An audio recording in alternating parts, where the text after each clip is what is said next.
శ్రీరామనవమి వచ్చిందంటే విజయవాడలో హడావిడి మామూలుగా ఉండదు. హాయ్ హలో అస్సలాము అలైకుం, అందరూ ఎలా ఉన్నారు? మొత్తానికి శ్రీరామనవమి అయితే వచ్చింది. ముందుగా హిందూ బ్రదర్స్ అండ్ సిస్టర్స్ అందరికీ శ్రీరామనవమి శుభాకాంక్షలు. యాక్చువల్గా ఈరోజు విజయవాడలోని మా ఇంటి దగ్గరలో ఉన్న ఇక్కడ శ్రీరామనవమికి సంబంధించి ఒక మండపం లాంటిది ఏర్పాటు చేశారు. యాక్చువల్గా విజయవాడలో 9 days చేస్తారన్నమాట. శ్రీరామనవమి వేడుకలు అనేది 9 days చేస్తారు. యాక్చువల్గా చిన్నప్పటి నుంచి గోదావరి జిల్లాలో పుట్టి పెరిగిన నాకు శ్రీరామనవమి అంటే జస్ట్ ఆ నవమి రోజుని ఒక అంటే టెంపుల్లో ఒక రోజు అయితే చేస్తారు.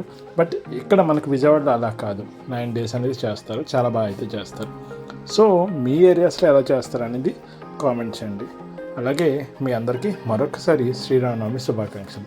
మరిన్ని వీడియోస్ కోసం లైక్ చేయండి, షేర్ చేయండి, అలాగే సబ్స్క్రైబ్ చేసుకోవడం మాత్రం మర్చిపోకండి. Thank you.